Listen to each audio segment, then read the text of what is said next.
Welcome everyone. My name is Brittany Miller and I am so excited to be back today for our Raising Special Kids Here with Families, Here for Families Facebook Live.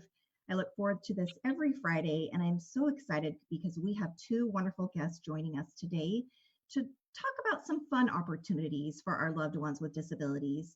So thank you again for hopping on. Again, my name is Brittany. If you see that notification, join us because we have a fun Facebook Live session planned, and I know you're going to learn about some neat opportunities for your children to participate in. I am super excited. As a way of an update for Raising Special Kids, honestly, we've just been hard at work taking phone calls and helping families. Parents are calling us about special education concerns, asking questions about state services and resources for their children with disabilities. Our classes are in full swing. If you're interested in taking one of our trainings, they're all virtual right now and they're on our website, and our fall calendar is packed with trainings like positive behavior support, IEPs, 504 plans, guardianship, legal options training where we cover guardianship and several adulthood topics, bullying prevention, early childhood, and more. And many of those offerings are in English and Spanish. So check those out. Raising Special Kids is helping parents with their individual concerns. They're calling us and we're very happy and willing to be helping our Arizona community. So if you need assistance, don't forget, please call us. As we get going, we'll put in our contact information in the chat, but our phone number is 602-242-4366. And the family support team, we're all willing and ready to help you with your needs. So thank you again for joining us today. Today, we are going to talk about adaptive recreation opportunities. So we have many adaptive recreation programs all over Arizona, and our goal at Raising Special Kids is to try to highlight some of those. As you all know, with COVID-19, there's been a lot of heavy stuff in our news feeds and a lot of serious issues we've been seeing and a lot of big decisions we've had to make for our children. And so I'm excited today to talk about a more lighthearted topic and include two women from two city recreation departments to talk about what their adaptive programs are doing, because I know our families are going to love hearing about it. So thank you so much to Samantha Mason and Angelica Rea for joining us today. Hello, good afternoon. Thank you so much for the opportunity to allow us to come on. My name is Samantha Mason, and I oversee the Adaptive Recreation Division for the City of Tempe. Welcome.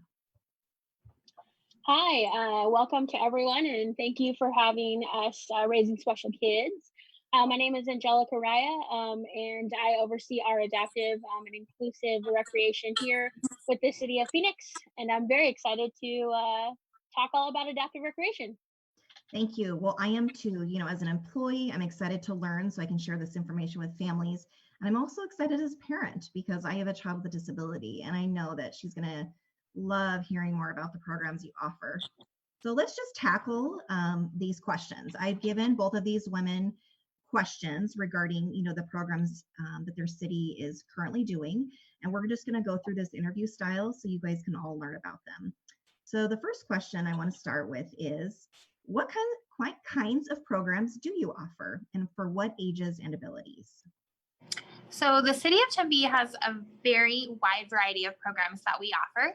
We do offer Special Olympics programs. We offer 7 sports throughout the calendar year. We have an after-school program for individuals that are in middle school and high school in Tempe-based schools. We have Friday social night activities for those that are 13 years and older. Those activities range from bingo nights, karaoke, to dances with lots of fun themes. We also have a Zumba class, which we love doing. Our Zumba class is incredibly popular and our instructor is phenomenal. We're very lucky to have Susan. And we also have some other fun adaptive programs like adaptive kayaking, which we're starting back up tomorrow. So we have a lot of programs. We're really excited about what it is that we offer and the opportunities we're providing for the population. Well, that sounds incredible. And is this for all ages and abilities? So we do offer our programs for all abilities for sure. We do want to make sure that we're always at a safe ratio and we're providing a really safe environment for everyone that we serve within our programs. Our programs are specific for certain ages based on the program. So something like our summer camp program, that is for ages 5 to 21. And we also partner with the state of Arizona, and we accept DDD funding for that program as well. And then like our after school program, that is for middle school and high school students. So that is at 12 to 21 age. Again, we partner with the state of Arizona for DDD funding for that as well too. So it really depends on the program, but we do our best to serve all needs and abilities. Wonderful, thank you. And good to know about the DDD option, as many of our families, their children receive DDD services. So Angelica, do you want to answer some of these questions too? What kind of programs does Phoenix offer, and for what ages and abilities? Yeah, absolutely. So the city of Phoenix, we actually kind of just got back into the adaptive recreation game back in March, which is when I was hired. So we're starting to get, into the playing field, I guess you could say, with adaptive recreation. So right now we're offering virtual programming, which is obviously due to COVID. That's happening on Thursdays from 6 to 7 o'clock. They are free programs, and they are open to all ages at this point. In American Sign Language classes, we're doing virtual painting classes, drawing classes, and just trying to engage the community of Phoenix. And then right now, too, we actually are adding Tuesday classes, and we're working with the city of Phoenix, our Head Start programs, to offer baby sign to make an inclusive environment for all ability levels to join, just to kind of talk about why it's important to know sign language and how that can help you moving forward as you grow up. So that's from the ages from 2 to 7 is what we're working with, and that should be starting in November, along with our cooking class, which days as well, to work on those social and life skills. And then also too, the city of Phoenix, for about 30 years so far, we have had a partners program, which is our DDD state funded program. That's over here located in South Phoenix, and it's over at our South Mountain Community Center. We also have a social rec program over at Washington Activity Center, and that one runs later in the evening. It's not state funded, but it does work with that particular population. So yeah, we're starting to get started with everything. We'll be offering some outdoor recreation probably with the start of January. But yeah, we're really excited to be here and to just kind of be a part of that movement of inclusion and getting our population involved in the community.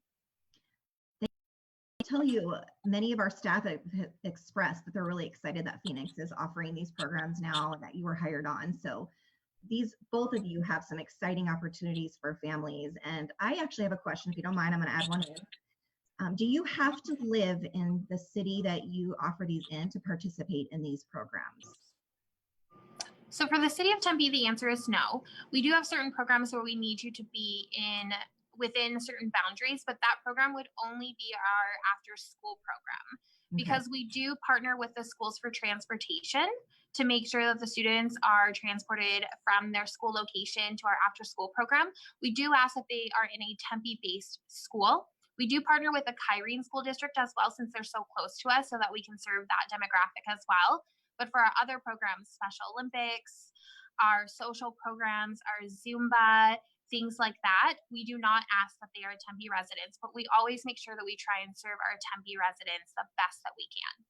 Of course. What about you, Angelica? Yeah, great question, actually. So as far as the city of Phoenix goes, we don't have any type of restrictions based off of where that resident does live. Our program, that is our DDD funded program, we do provide transportation for that program. So if you do have to live within Phoenix and a certain mileage for us to give you transportation to the actual program, which really works well for the community out here in South Phoenix. But as far as our virtual programming goes, because that's the big hot commodity right now here for Phoenix, the beautiful thing about that is that you can live absolutely pretty much anywhere and still participate in virtual programming. So right now, those are completely offered to anybody, whether you live down in Yuma, Tucson, Gilbert, wherever you live, and particularly Phoenix. We're trying to engage that particular population in residency. But yeah, it's open to everyone. I love that. Thank you so much. So you brought it up briefly, but I want to move on to the next question. So what changes and precautions are each of your recreation programs taking because of COVID? So as the City of Tempe Adaptive Recreation, we have rotated a bunch of our programming to virtual. Obviously, the safety of those that we serve is our main concern. So making sure that we're keeping everyone safe, but we're also providing services. So we have rotated a bunch of our programs, like I said, over to virtual. We do social programs twice a week. Every other Friday, we do karaoke and bingo. They've been really fun and a big hit. Again, like Angelica said with the City of Phoenix, we do not have restrictions on if you're a resident or not for our virtual programs. So we've been really lucky to partner with a lot of really great group homes throughout the valley to serve them through our virtual programs. We've also switched our Zumba class over to virtual, which has been really fun for those that need that physical aspect to get up and to get away from the computer and really be engaged in physical activity with their peers. We've also rotated our after school program to a virtual adventure program, which we are super excited about. It's a 5-day-a-week program that runs, again, that is funded by DDD through DTT hours. And that serves ages 8 to 21. So we have 2 classes a day. Those programs include arts and crafts, cooking, life skills, you name it, we are touching that subject to make sure that we're engaging them in a recreational, engaging way. And then we've just done our best to make sure that we are really involving all of our participants in virtual platforms so that we can still see them and that social inclusion is still an element that we're offering as the city. That's wonderful. Yeah, so we've kind of done the similar things, and I think many programs definitely have, and they've done a phenomenal job in. We obviously started right when COVID kind of came along to us, so we decided that virtual is obviously the best option for our population currently right now. So all of our programs are offered virtually. As I said, they are completely free. We do touch on those social skills, those life skills to make sure that we're still engaging our population and making sure that they are still staying connected with everybody, which is a huge important thing right now. So we're still continuing to do that virtually. Our DDD funded program, that is our daytime treatment program, so DTA, we actually have converted that to virtual as well. So that works Monday through Thursday, and we do a session in the morning. We do some one-on-one activities during the day, and then we kind of sum it up at the very end with a group social as well. So that particular program we've done virtually as well. And we also are doing where we go and we visit them. We drop off supplies to them, make sure that they're doing okay, touching base with the family, and just trying to stay connected as much as possible because as we all know, these programs, they see each other every day. And then for that to be taken away, we want to make sure that we step in as a community to continue that efforts. And the same thing over at our Washington Activity Center, which is a little bit northwest. They are also doing for their social rec program that happened during the evening. They're also taking the efforts to make sure that they drop off supplies, making sure that they have everything that they need to be successful to participate in our programs, which is really important for us. So thank you. So to paint a picture, so if I wanted my child to attend one of your virtual after school programs, so they physically are in their homes, but they log in virtually and then you guys deliver the supplies so that they're able to do the craft or the activity that the facilitator or the teacher is doing on the platform, like Zoom, or is that how it works? Yes. Well, at least for the City of Tempe, we provide about 95% of the supplies. Okay. And we actually do a pickup day for our families. So every Friday, those that are registered in our after school program can come and pick up within a 4-hour period. And if there are any concerns about coming into the building, we do meet them out in the parking lot, obviously making sure that we are taking all precautions we need to be safe. But we do provide about 90% of the supplies to make sure that our participants can actively participate without any financial strains. And our program is done through Zoom. So they'll log on through Zoom. We make sure that there is a waiting room and we make sure that everyone is registered and we're checking off their names as they're getting in to, again, make sure that it's the safest platform we can. And then we'll run that program through Zoom with all the supplies ready for them in their home. That's amazing. Is your program similar, Angelica, on how you're doing that after school? Yeah, so our DTA program for our adults are there. It's the same kind of process. We do provide all of the supplies for the things that they are engaging in. So when we do our drop offs to our home deliveries, we make sure that they have all their supplies to be, like I said, as successful as possible when they do log in. We don't utilize Zoom. We actually utilize Cisco WebEx, and that's through here with the city of Phoenix. So across the board, that's what we do. So that happens for our DTA program, and then it also happens for our virtual recreational programs on Thursdays and soon to be Tuesdays. Now, those classes we do not provide any type of supplies. However, when you do register for the class, you'll have a list of everything that you need to have to be successful. And we do try to be mindful that everybody is across the board dealing with all types of, hardships, or maybe not. So we try to keep it very simple activity so that even if you don't have the particular paint that you're looking for, we try to adapt it to make sure that we're inclusive to everybody throughout the city of Phoenix. Thank you. I'm always impressed, all of us, including raising special kids, we have had to become so creative in the pandemic. And it sounds like both of your cities are doing a wonderful job at that. So let's keep moving along. What accommodations, I guess I'm going to put a little caveat on this question. So in COVID and then outside of the pandemic, what are some of the accommodations that you would offer for an individual participating? So for the city of Tempe, within COVID, obviously we're going to create the safest spaces to make sure that everyone that wants to be involved can participate within safe boundaries. So that's obviously first and foremost, and that would go with our in-person programming as well. But as for COVID, we're really taking every precaution as a city to make sure that we're keeping everyone safe. We do serve a very sensitive population. And so we want to make sure that we're always keeping things safe. And right now that's virtual for us. But I really think that every city, every nonprofit, every organization or company that serves individuals with intellectual and developmental disabilities have really gone above and beyond to find creative, new, innovative ways to safely serve the population.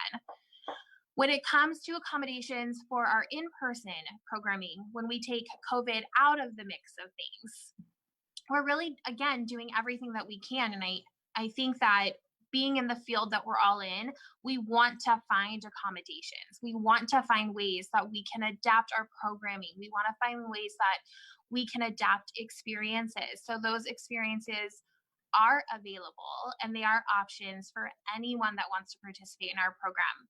Again, we always need to make sure that things are safe, whether that be safe ratios, whether that be a safe environment, whether that being really understanding the space and the triggers that can possibly happen in that environment, in that space. So, I think that whether we're dealing with COVID and we are doing things virtually, or whether we are not dealing with COVID and we're doing in-person programming, being adaptive recreation, we find every way to think outside of the box to make sure that we're serving every person that wants to participate in any type of program that we're offering. That's wonderful. As a special needs mom, it's so nice to hear that, because obviously we want our children included as much as possible. And I'm excited to hear that both of your programs are doing such a great job at that. Did you have anything to say about that too, Angelica? Yeah, so Samantha totally hit it on the head. We're always trying to be, flexible and creative thinkers to accommodate the particular population that we do serve, with intellectual and developmental disabilities. And I think we'll continue to do that as, whether COVID be here, whether COVID's not here. After, we overcome this, we're going to continue to have that energy to do that for our population that we do serve. As far as our programming goes, we do have a couple of participants that are, hard of hearing or deaf. So we are trying to work with other organizations to kind of make sure that we do still accommodate those particular, participants in all of our programs. So, we will continue. We are working with the Arizona Commission of the Deaf and Hard of Hearing. So I'm really excited to make sure that we, look at the board of disabilities and make sure that we serve them in different capacities. So we'll continue to do that. Over here in South Phoenix, we do work with a large Hispanic population. So we are making sure that we do have staff, on site for Spanish speakers, so that we do accommodate that particular population as well. So when we look at accommodations across the board, yes, we will continue to do that, but we also look at, branching out to serve that community as well. Perfect. And that leads me into the next question, kind of related to that. So, are your staff equipped to deal with, behavioral struggles related to an individual's disability, or if they have medical issues? How might that work if that's a part of a person's disability that's participating in either of your programs? Yeah. So, I mean, I think obviously for the city of Tempe, and I think for any adaptive recreation program, we are going to do our best to know those behaviors and know that individual. At the end of the day, we are all unique and we're all our own individual, and we're all going to have our own behaviors and our own triggers and things that are going to be hard for us to handle. And I think the biggest thing is about us just knowing about that individual, that student, that participant, and being in really great, clear communication with their parents and their guardians. You guys are home with them and you are living this life day to day. And so really being able to lean on our parents and our guardians to say what works best at home and how can we implement that here in our program so it is a successful space for them. Of course, our staff are trained. We want to make sure that they are educated and they're comfortable when they're serving individuals with intellectual and developmental disabilities, because we don't ever want our people that we're serving to ever feel uncomfortable. And that means really knowing the population and knowing their specific personal needs. When it comes to medical needs, again, it's educating ourselves on what it is that they need. We do serve individuals that, are medical fragile or tube fed. And again, it's an ability that they're bringing to the table that we're learning about, that we're accommodating and we're serving. And again, that's just really being really open with our families and communicating with them so we know how to best serve them. That sounds great. What about Phoenix? Yeah, I think education is huge. As you mentioned before, Brittany, Phoenix is going into this and really trying to be a game changer for the residents that live here in Phoenix. With that comes education. So a big role that I'm going to be doing is making sure that we educate a lot of our staff here within Phoenix on our population and what type of things that we do need to know about when we enter into a community and when we do come across somebody with an intellectual or developmental disability. So I am a firm believer in that. Our DDD funded program, so our DTA, of course, those individuals are certified CPR, first aid, Article 9, really truly trying to figure out and learn and apply that to our programs, all of the things that they learn through Article 9 and prevention and support and stuff like that. So, we'll continue to do that across the board. But a huge thing that I will be working on probably within the first year is really just educating, whether you work in the field or you don't work in the field, that you still know the not only the services that we're providing, but also how do you interact with somebody with a disability, and how it is truly just the exact same on how you'd interact with anyone. But that education piece really needs to be driven in.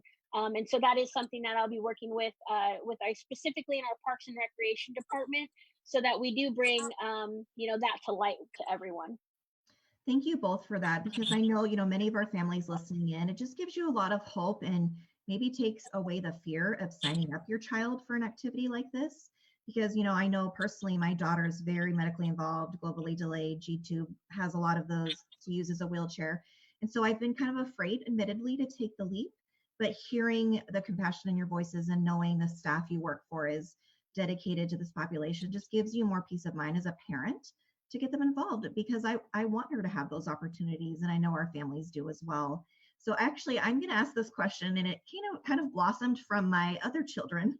They wanted to know, is adaptive recreation only for individuals with disabilities, or is it for all abilities? So as the city of Tempe, we serve individuals with intellectual and developmental disabilities within our programs. Sure. Now, we have really amazing volunteer programs within our adaptive recreation. So those that want to participate in our programs, maybe they want to be a volunteer coach, maybe they want to volunteer for our summer camp program, or they're looking at getting more involved because maybe they want to be a special education teacher and they really want to learn more, or they're a sibling. of an individual with intellectual and developmental disabilities, and they just want to continue to love on their family and support big and support the population. So we have a really amazing volunteer program that those individuals that want to serve those with intellectual and developmental disabilities can be involved, they can participate, and they can build those friendships, because at the end of the day, that's really what we're doing. We're building a relationship, we're building a friendship, and we are creating this great, wonderful, adaptive family together. So we do have those volunteer opportunities for sure. But regarding the programs and those that we serve for the city of Tempe, it is an adaptive recreation program, which is serving those with intellectual and developmental disabilities. Okay. Yeah, so at the City of Phoenix, our adaptive recreation is 100% going to be geared towards individuals with intellectual and developmental disabilities, just as Samantha had said over in Tempe. However, inclusion is more popular and hot than it ever has been, which is such a win for all of us in the field. So we welcome everyone into our programs. We want to have siblings a part of our programs because we want more people to know about our community. So, with our virtual programs, we've had a couple siblings that have wanted to join, and they did ask, is that okay? Absolutely, it's okay. Like Samantha said, friendship is such a huge driving factor, and knowing that everybody is the same. And that's how you learn that, is through our social rec type programs. When you get to the state funded programs, absolutely, that's only geared towards one, particular, and serving those needs that are there. But when it comes to our social rec, we really truly are welcoming everyone. We will always let everybody know that our particular programs are geared towards those individuals, but we welcome everybody. Inclusion is a really big thing here in the city of Phoenix, and we want to continue that because truly everybody should be treated the same, and our programs across the board should include everyone, and we'll continue to educate our staff on how do we adapt those programs to work for other individuals. And when we start into the Special Olympic world as well, which we are 100% looking at offering sports in the near future, we are going to be doing unified sports, and unified sports bring people with and without intellectual disabilities together, playing on the same playing field. And I'm such a huge firm believer in that. And I think those type of inclusive programs are not only going to, allow our community to be knowledgeable about it, but also allow everybody to participate together. Just like you, Brittany, you have your daughters playing together, opposed to going to two different practices. They can just go to one and still equally play. Well, that's really exciting. And obviously all of us at Raising Special Kids, inclusion is close to our hearts too. And I actually did a Facebook Live last week on special needs siblings and how wonderful they are.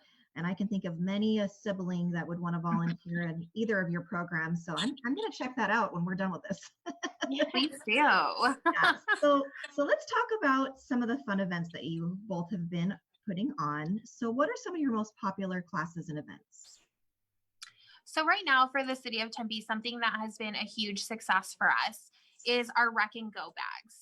So being adaptive recreation, serving those with intellectual and developmental disabilities, we've all kind of had to tackle, how do we still serve?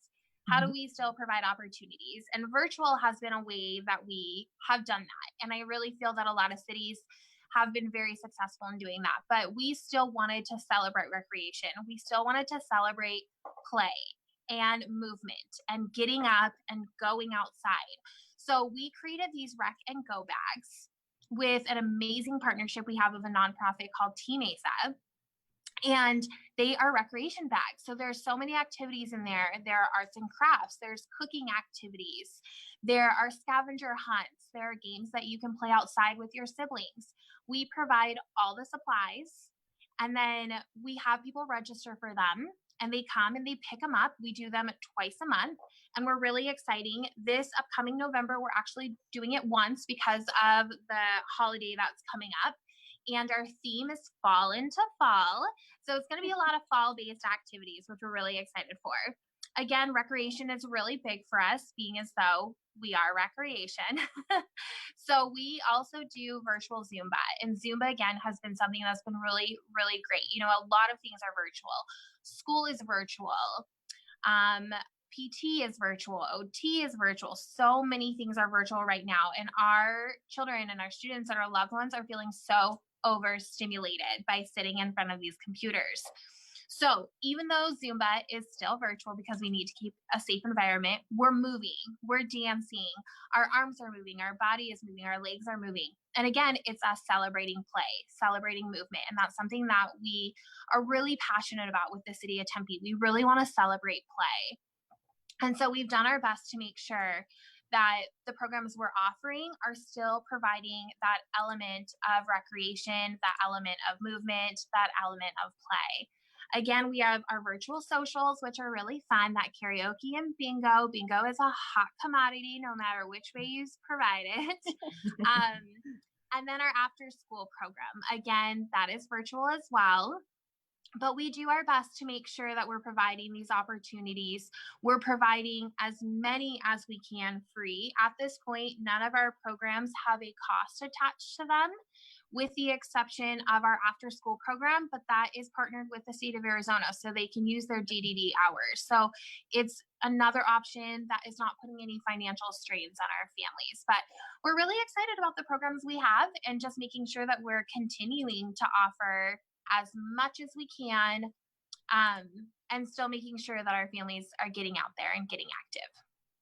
I love that. It all sounds fun, and getting movement in there. I mean, as you all know, it helps so much with your mental health and, you know, that over the need for stimulation and being able to get that sensory seeking, you know, when we get stuck at home during this pandemic. Yeah. So that's exciting and all sounds really, really fun for the families that you serve. So Angelica, I'm sure you guys have a lot of things that are in the works that are fun too. So tell us about it, please. Yeah, so I think our hottest, I guess like most people really want to sign up for is probably our American Sign Language class, as I kind of mentioned a little bit before, which has been just very eye-opening to me to understand how many people truly want to learn how to communicate with people they don't normally communicate with. And I think that's been the most beautiful thing. We had, I believe, 63 people registered for one of our programs, which is insane, just to show that people are interested. So I think our sign language has been pretty hot. So hot that, as I mentioned, in November on Tuesdays we'll be doing our baby sign, so that we cater to both age groups. We're catering to the little guys and making sure we're getting kind of some family involvement with the little guys. And then also as they get older, they can either independently do it, or like I mentioned, we have a lot of siblings. We have a lot of parents that sit down with their kids learning it together. And it's been so cool to see, to be quite honest with you. But yeah, so that's been a really big thing. One thing that we have coming up is one of our bingos. And like Samantha said, bingo is just so huge in the recreation world. So we'll be offering a Halloween bingo where everybody can kind of dress up and play bingo together and win some prizes and kind of bring that community together during these times where, trick-or-treating might look a little different in your neighborhood and your community. But those have been our hot ones. We have our drawing classes and our painting classes, which again, we had one family that had 8 people. We had grandma, grandpa, dad, mom, little ones, middle-aged, and they all painted together. So again, those type of opportunities and those moments really, really kind of give us our fuel that allow us to continue what we're doing virtually. Because sometimes you do miss out on those opportunities of being together in one room and seeing everyone. But when you see the families all doing it together, it really, really supports us to continue to do what we're doing. So we'll keep doing that. We're working on some fitness classes as well, as Samantha said. It's really important that we all still keep moving and stay active. One thing that we were working on collaboratively with a couple other cities was an amazing race. And we were looking to do kind of like a scavenger hunt all together. And everybody would compete during different cities and kind of come together during that one day to participate in that program. So I'm sure there'll be more details that we'd love to share with the people of Raising Special Kids. But again, that's just a moment for families to come together, get moving, check out what's going around your house, find fun things, and just, take your mind away from some of the things that we are struggling with right now. Well, as someone who helps manage our social media pages, I definitely want that amazing race info. Yeah. That sounds really neat. And I love all of those activities. Both of you are offering your cities are offering some wonderful programs. I definitely personally want to check out that sign language. My little one with disabilities, has learned a few signs. Recently, she learned thank you and you're welcome.